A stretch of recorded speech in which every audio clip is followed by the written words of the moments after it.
میں نے 3 لوگوں سے پوچھا جو میٹنگ میں بیٹھے ہوئے تھے. فیصل واڈا نے اس کے اوپر اعتراض کیا. کسی پتہ نہیں کسی نے یہ وہ جی پلیز آپ ہم سب کو بعد میں یاد آ جاتا ہے. تو وہاں پر اعتراض کرتے تو پھر کہتے نا کہ نہ اپروو کریں. سب نے اجازت دے دی کہ جی کیا اپروو کیا کسی کو پتہ نہیں ہے.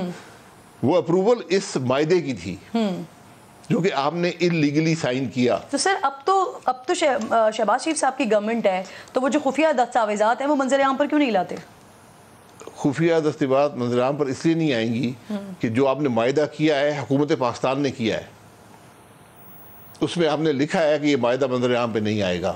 جو میں نے نہیں پڑھا لیکن جو مجھے سمجھ آتی ہے وہ یہ ہے. تو آپ اس کو منظر عام پہ نہیں لا سکتے لیکن آپ پروسیکیوٹ کر سکتے ان لوگوں نے یہ کام کیا ہے.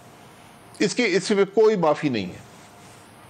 یہ کوئی اختیار نہیں تھا اس کابینہ معاہدہ کرنے والے کو اختیار نہیں تھا اور وزیر اعظم کو علم تھا کہ معاہدہ ہو رہا ہے یا وہ کہتے مجھے علم نہیں تھا یہ آدمی خود کر کے آ گیا ہے. تو عباس صاحب اب آپ کو لگتا ہے کہ یہ کیس اپنے فائنل انجام کو پہنچے گا جس کو سب سے زیادہ فائدہ ہوا اس کو پکڑا جائے گا؟ میں امید ہی کر سکتا ہوں نا. آج تک کوئی پکڑا گیا ہے؟ میں آپ کو بتا رہا ہوں عثمان بزدار کی حکومت آپ دیکھ لیں. یہ ابھی جو پریزلائی صاحب کی حکومت تھی اس کے حالات آپ پتہ کر لیں. جی جو زبان خلق ہوتی ہے کچھ اس میں حقیقت ہوتی ہے. وہاں پر جو ہو رہا تھا جو پنجاب میں ہوا ہے پچھلے 5 سال میں وہ ناقابل یقین داستان ہے. عباس صاحب بالکل لاسٹ میں آپ سے کمنٹ لینا چاہ رہی ہوں. یہ 2-3 دن تک خان صاحب نے یہ بہت افسوسناک بات ہے لیکن میں چاہ رہی ہوں کہ آپ کا کمنٹ ضرور اس میں شامل کروں. سر خان صاحب نے کچھ اپنی ہی ورکرز کے بارے میں کچھ بات کی, کوئی ٹویٹ کیا. رانا ثناء اللہ صاحب نے اس کے حوالے سے پریس کانفرنس کی کہ جی ایسی پلاننگ کی جا رہی ہے اور ہمیں اس بارے میں معلوم ہوا ہے. آج وہی ساری بچیاں جو اب جن کو عدالت میں پیش کیا جا رہا تھا ان سے جب پوچھا گیا کہ آپ کے ساتھ کوئی جیل کے اندر کوئی بدسلوکی ہوئی ہے کوئی زیادتی ہوئی ہے تو انہوں نے کہا کہ جی ہمارے ساتھ یہی بہت بڑی زیادتی ہے کہ ہمیں جیل میں کیوں رکھا ہوا ہے. لیکن اس طرح کی کسی بھی زیادتی کو جو پرٹیکولرلی خان صاحب نے جو بات کی ہے اس سے انہوں نے انکار کیا ہے. کیا کمنٹ کریں گے خان صاحب کے ان الزامات؟ کس لیول کے خان صاحب سچ طرح کم بولتے ہیں. بعد میں ان کو یاد آتا ہے کہ یہ بات غلط تھی تو اب وہ کوئی بھی حربہ استعمال کر سکتے ہیں مفاد حاصل کرنے کے لیے, کوئی بات بھی کر سکتے ہیں. سر اس حد تک اتنی سنگین آپ کے سامنے ہوا ہے, میں تو نہیں کہہ رہا ہوں نا, مجھے کیا کہہ رہے ہیں. ایک آدمی ملک کا وزیر اعظم رہا ہو اس نے بات کی ہے, جن لوگوں کے بارے میں بات کی ہے وہ خود آ کے کہہ رہے ہیں کہ ایسی کوئی بات نہیں ہوئی تو میں کیا کہہ سکتا ہوں. صحیح. اور اب جو ہے وہ سوشل میڈیا بریگیڈ کیونکہ بہت زیادہ ابھی بھی ایکٹیو ہے وہ یہ کہنے کی کوشش کریں کہ جن خواتین سے بات کی گئی ہے ان کا نام نہیں خان صاحب نے لیا, باقی جو خواتین ہیں ان کے ساتھ یہ سب کچھ ہوا ہے. تو بہت عجیب سی سچویشن ہے. بہت بہت شکریہ شاہد خاقان عباسی صاحب سابق وزیر اعظم پروگرام میں آج میرے ساتھ موجود تھے. ایک چھوٹا سا بریک لیجئے پھر اسی پر تفصیل سے بات کرتے ہیں. پروگرام میں ایک بار پھر آپ کو خوش آمدید کہتی ہوں. خان صاحب کے الزامات کو ایک بار پھر ان کے اپنوں نے ہی جھوٹ قرار دے دیا ہے. چیئرمین تحریک انصاف کی جانب سے 9 مئی کے واقعات میں گرفتار ہونے والی خواتین سے جیل میں زیادتی اور بدسلوکی کے سنگین تر الزامات عائد کیے گئے تھے جس کے خلاف انہوں نے نہ صرف ملک کے اندر بلکہ انٹرنیشنل میڈیا پر بھی بھرپور کیمپین چلائی. دنیا بھر کی انسانی حقوق کی تنظیموں کی طرف سے پاکستان کے خلاف رد عمل آنا بھی شروع ہو گیا, رسوائی ہوئی. لیکن آج عدالت میں پیش ہونے والی تمام خواتین نے ان الزامات کو جھوٹ قرار دے دیا. عمران خان کے ہاتھوں سیاسی مخالفین کی عزت تو پہلے ہی محفوظ نہیں تھی لیکن اب ان کے اپنے کارکنان کو بھی بخشا نہیں جاتا ہے ان کی طرف سے. ایسے سنگین الزام کے بعد ان خواتین کے اہل خانہ, بچے اور والدین کس اذیت سے گزرے ہوں گے, سوشل میڈیا پر کس غلیظ ٹرولنگ اور حملے سہے ہوں گے, گھر والوں رشتہ داروں نے ایک ایک لمحہ کس خوف میں بسر کیا ہوگا. جب ان خواتین تک یہ بیان پہنچا ہوگا تو انہوں نے اپنا مستقبل کیا تصور کیا ہوگا. انہیں اب باہر آ کر بھی نہ جانے کتنی چبھتی ہوئی نظریں, سوال اور آزمائشوں سے گزرنا ہوگا. اس کے تصور سے بھی نہ روح کانپ جاتی ہے. لیکن خان صاحب کے لیے یہ کوئی بڑی یا یہ کوئی بری بات نہیں ہے کیونکہ 2 دہائیوں سے زائد کی سیاست الزامات کے بل بوتے پر بیانیے بناتے ہی تو گزری ہے. جس جنرل مشرف کو باوردی صدر منتخب کروانے کے لیے انہوں نے ریفرنڈم میں ووٹ ڈالا, بعد میں انہی کو پاکستانیوں کو افغان جنگ میں مروانے اور امریکی ڈرون حملوں کا سہولت کار قرار دیا. مشرف کے جن ساتھیوں کو کرپٹ اور ضمیر فروش قرار دیا انہی پر مشتمل کیبنٹ بنا لی. ایم کیو ایم پر دہشت گرد جماعت ہونے کا الزام لگایا لیکن پھر انہیں کیبنٹ کا نفیس ترین جز قرار دے دیا. پرویز الہی پر پنجاب کا سب سے بڑا ڈاکو ہونے کا الزام لگایا لیکن پھر اسی کو اپنا اتحادی, پھر وزیر اعلیٰ اور اب اپنی پارٹی کا مرکزی صدر بنا لیا. 2013 کے الیکشن میں دھاندلی کا الزام لگایا, 120 دن کا دھرنا دیا, پارلیمنٹ اور پی ٹی وی پر دھاوا بولا لیکن جب دھاندلی کمیشن بنا تو منظم شواہد دینے میں ناکام رہے۔ نجم سیٹھی پر 35 پنکچر کا الزام لگایا لیکن پھر اسے 20 سیاسی بیان قرار دے کر یو ٹرن لے لیا۔ سابق چیف جسٹس افتخار چودھری اور سابق چیف الیکشن کمشنر فخر الدین جی ابراہیم پر بھی الزامات لگائے لیکن بعد میں سب سے دستبردار ہو گئے۔ موجودہ چیف الیکشن کمشنر کے بھی بہت بڑے معترف تھے، خود ہی اپوائنٹ کیا لیکن پھر اسے بھی متنازع بنا دیا۔ پاناما اسکینڈل کے بعد زبان بند رکھنے کے لیے شہباز شریف پر رشوت کی پیشکش کا الزام بھی لگایا تھا لیکن شہباز شریف کی طرف سے 10 ارب روپے ہرجانے کے کیس میں مسلسل ٹال مٹول سے کام لیتے رہے اور اب اپنا حق دفاع بھی گوا بیٹھے ہیں۔ مخالفین پر کرپشن کے سنگین الزامات لگانے کے باوجود اپنے 4 سالہ دور حکومت میں سزا تو نہیں دلوا سکے۔ پہلے تو اپوزیشن رہنماؤں کی گرفتاریوں اور نیب ریکوریوں کا کریڈٹ بھی لیتے تھے لیکن جب اقتدار سے نکلے تو کہا نیب اسٹیبلشمنٹ چلا رہی تھی۔ ان کی پارٹی رانا ثناء اللہ سے منشیات برآمد ہونے کی قسمیں کھاتی رہی۔ بعد میں اس کیس کا الزام بھی ایک فوجی آفیسر کے سر ڈال دیا۔ حکومت میں تھے تو کہتے تھے تمام فیصلے مشترکہ ہیں لیکن اقتدار جانے کے بعد جنرل باجوہ پر اپنی حکومت کنٹرول کرنے کا الزام لگا دیا۔ حکومت سے نکلنے کے بعد ہر روز ایک نیا بیانیہ، ایک نیا الزام لگایا، کبھی اسلامی ٹچ، کبھی امپورٹڈ حکومت اور کبھی امریکی سازش کا ورد کیا۔ جلسے میں خط لہرا کر امریکہ پر براہ راست اپنی حکومت گرانے کا الزام لگایا، موجودہ حکومت کو امپورٹڈ سرکار کہلوایا لیکن پھر کہا سازش امپورٹ نہیں بلکہ یہاں سے امریکہ ایکسپورٹ ہوئی ہے۔ یوں رجیم چینج کا الزام آصف علی زرداری اور محسن نقوی سے ہوتا ہوا جنرل باجوہ کے سر آ گیا۔ پہلے کہا کہ اسٹیبلشمنٹ نے سازش کی نہیں لیکن سازش کو روکا بھی نہیں، پھر اسٹیبلشمنٹ کو ہی سازش کا بنیادی کردار قرار دے دیا۔ سب سے بڑے جمہوری جنرل بعد میں سب سے بڑے غیر جمہوری دشمن بن گئے جنرل باجوہ۔ ان پر میر جعفر اور میر صادق کہہ کر تنقید بھی کی لیکن پھر انہی کو 2 بار ایکسٹینشن کی آفر بھی کی۔ پہلے پاکستان میں کہتے تھے امریکہ نے حکومت گرائی، اب امریکہ سے کہتے ہیں جنرل باجوہ نے حکومت گرائی۔ غیر ملکی غلامی کے خلاف تحریک چلائی لیکن پھر امریکی حکومت سے تعلقات بہتر کرنے کے لیے لابنگ فرم سے معاہدہ بھی کر لیا۔ پہلے ایبسلیوٹلی ناٹ اور پھر امریکی غلامی نامنظور کے نعرے بھی لگائے لیکن اب کانگریس ارکان کی منتیں کرتے پائے گئے ہیں۔ پہلے اداروں پر تنقید کرنے پر نواز شریف پر غداری کا الزام لگایا کرتے تھے، آج امریکیوں سے اپنی فوج کی شکایتیں لگا رہے ہیں۔ تحریک عدم اعتماد کے دوران اپوزیشن پر اپنے ارکان خریدنے کا الزام لگایا لیکن پھر مبینہ آڈیو میں خود ہی ووٹس کو مینج کرتے ہوئے پائے گئے۔ عدم اعتماد کے دوران اپوزیشن کی غیر ملکی سفیروں سے ملاقاتوں پر بھی سازش کا الزام لگایا کرتے تھے، اب آئے روز سفارتکاروں سے ملاقاتیں کرتے ہیں۔ پہلے آصف علی زرداری کو بندوق کی نشست پر رکھا ہوا تھا، پھر اسی آصف علی زرداری پر اپنے قتل کی سازش کا الزام لگا دیا۔ پہلے کہا 4 لوگ، پھر کہا 3 لوگ، اب کہتے ہیں ایک شخص ہے جو میرے قتل کی پلاننگ کر رہا ہے لیکن کوئی ثبوت نہ 4 کے خلاف تھے، نہ 3 کے خلاف تھے، نہ اس ایک کے خلاف۔ وزیر آباد حملہ بھی تضادات کا مجموعہ ہے تو 9 مئی کے واقعات میں بھی الزام در الزام ہی لگاتے رہے ہیں۔ پہلے فسادات کا الزام ایجنسیز پر لگایا، اب اعتراف کر رہے ہیں کہ میری پارٹی کے رہنما اور کارکنان شامل تھے۔ پہلے کہتے تھے میں نے تو فسادات کی عدالت میں ہی مذمت کر دی تھی، اب کہہ رہے ہیں کہ کور کمانڈر ہاؤس جلائے جانے کا تو علم ہی 4 روز بعد ہوا ہے۔ ایجنسیز پر پارٹی چھوڑنے والوں پر دباؤ ڈالنے کا الزام لگا رہے ہیں لیکن خود ان کے ترجمان کہتے ہیں یہ ایجنسیز کا نہیں حکومت کا کام ہے۔ حکومت پر فیک نیوز پھیلانے کا الزام لگاتے ہیں لیکن خود فیک پوسٹ سے بھی باز نہیں آتے۔ ٹویٹر پر الزام لگاتے ہیں کہ کراچی کے ایم پی اے ملک شہزاد آوان پر ایجنسیز نے پارٹی چھوڑنے کے لیے دباؤ ڈالا، انکار پر ان کے ٹرکس کو آگ لگا دی، جس کے ساتھ نوشہرہ کے آئل ڈپو کی سال پرانی فوٹیج بھی شیئر کر دی آگ لگنے کی۔ تنقید ہوئی تو پھر پوسٹ ڈیلیٹ کرنی پڑ گئی۔ بیانیے کے خمار میں خان صاحب کی الزام کہانی تو طویل ہوتی چلی گئی لیکن اب ان کی سیاست مختصر ہوتی دکھائی دے رہی ہے۔ پروگرام کا وقت بھی ختم ہو گیا، اپنا خیال رکھیے، اللہ نگہبان۔